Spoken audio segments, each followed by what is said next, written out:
श्री शिवाय नमस्तुभ्यं। हर हर महादेव। आज मैं आपको सावन के सोमवार में जो उद्यापन विधि होती है उसमें किस किस सामग्री की ज़रूरत होती है वो मैं बताऊंगी और दिखाऊंगी। तो आइए देखते हैं हमें किन किन सामग्री की ज़रूरत होती है। तो उसके लिए हमें सबसे पहले चाहिए पैंट शर्ट का कोई भी जोड़ा हो, कुर्ता पजामा हो, कुछ भी हो। पहले तो चाहिए हमें भोलेनाथ के लिए एक जोड़ा। उसमें आप कुर्ता पजामा भी ले सकते हैं, पैंट शर्ट भी ले सकते हैं और उसमें आप एक जनेऊ ज़रूर रखें।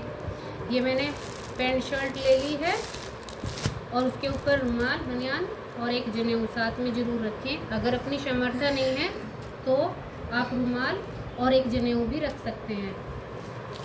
उसके बाद आप माता गौरा के लिए हमें एक लाल रंग की साड़ी या सूट जो भी हो वो रख लेना चाहिए और उसमें हमें श्रृंगार का सामान ज़रूर होना चाहिए। उसके लिए मैंने लाल चूड़ियाँ ली हैं और ये लाल रंग का सूट लिया है। सूट हमेशा दुपट्टे के साथ ही लेना चाहिए, बिना चुन्नी के साथ नहीं लेना चाहिए। अगर अपनी सामर्थ्य नहीं है तो आप माता रानी के लिए चुन्नी भी ले सकते हैं। उसके लिए मैंने उसमें श्रृंगार में ली है, ये लिपस्टिक ली है, बिंदी और ये सिंदूर, मेहंदी और नेल पेंट और रबड़। आप 16 श्रृंगार का सामान भी कर सकते हैं। अगर 16 श्रृंगार का सामान ना हो पूरा तो आपकी जो सामर्थ्य है 5-7 जो भी आपकी सामर्थ्य है वो भी कर सकते हैं।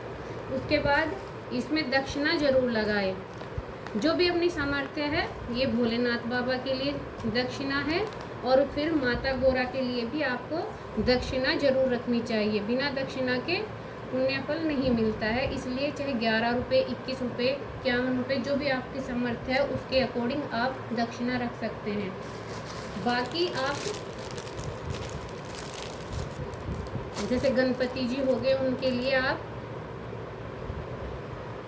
कॉटन के रुमाल ले सकते हैं। गणपति जी के लिए, नंदी जी के लिए, ब्रह्मा विष्णु महेश के लिए तो आप ये कॉटन के रुमाल भी ले सकते हैं। वो आपकी अपनी सामर्थ्य है कि आप जोड़ा लगाना चाहते हैं माता गौरा और पार्वती शंकर भगवान के लिए तो वो भी लगा सकते हैं, नहीं तो आप रुमाल भी दे सकते हैं। लेकिन फिर भी अगर हम उद्यापन कर रहे हैं, पूरे महीने हमने व्रत किया है तो उनके लिए हमें ये सब चीज़ें रख लेनी चाहिए। तो उसके बाद हमें कुछ फल रख लेने चाहिए और फल में मैंने रख लिया है ये, आप मिठाई भी रख सकते हैं। और मिठाई के बाद आपको कुछ सूखा सामान भी लेना चाहिए, सूखा अन्न। उसमें मैंने ये सूखा अन्न लिया है। इसमें मैंने राजमा, चावल, छोले और दाल, चीनी, आटा ये सब आप ले सकते हैं। उसमें आपकी अपनी सामर्थ्य है, क्योंकि पूरे महीने अगर हमने व्रत किया है तो उसमें हमें कुछ ना कुछ ऐसा थोड़ा दान कर देना चाहिए कि हमने महीने भर में जो कुछ भी छोड़ा है उसका थोड़ा बहुत भी हम दान में दे सकते हैं। और ये आलू ये सब मैंने रख लिए हैं और ये मैंने सूखा सामान तैयार कर लिया है। अगर आपकी सामर्थ्य हो या पंडित जी आने की सुविधा घर में हो तो आप पंडित जी को बुलाकर भोजन करवा सकते हैं, नहीं तो आप बनाकर खाना मंदिर में भी दे सकते हैं। और ये सब सामान लेकर आपको इकट्ठा कर लेना होता है और इकट्ठा रखकर आपको इसे मिनस देना भी ज़रूरी होता है। मिनसने के बाद आप जो भी आपके पास में शिव मंदिर हो उसमें दे सकते हैं, या फिर एक बेलपत्र, हाँ ज़रूर याद करके, एक भोले बाबा के लिए बेलपत्र का होना भी बहुत ज़रूरी होता है, क्योंकि शंकर भगवान जी को बेलपत्री बहुत ही पसंद है, उनका प्रिय पत्र माना जाता है ये।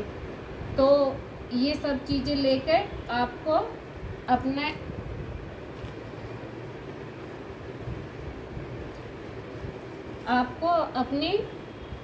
सूट या साड़ी जो भी आपने डाल रखी है उसके अकॉर्डिंग उस पल्ले में थोड़ा सा जल ले लेना चाहिए और जल लेने के बाद उसको 2 बार ऐसे मिनस लेना चाहिए। और मिनसने के बाद भोले बाबा से प्रार्थना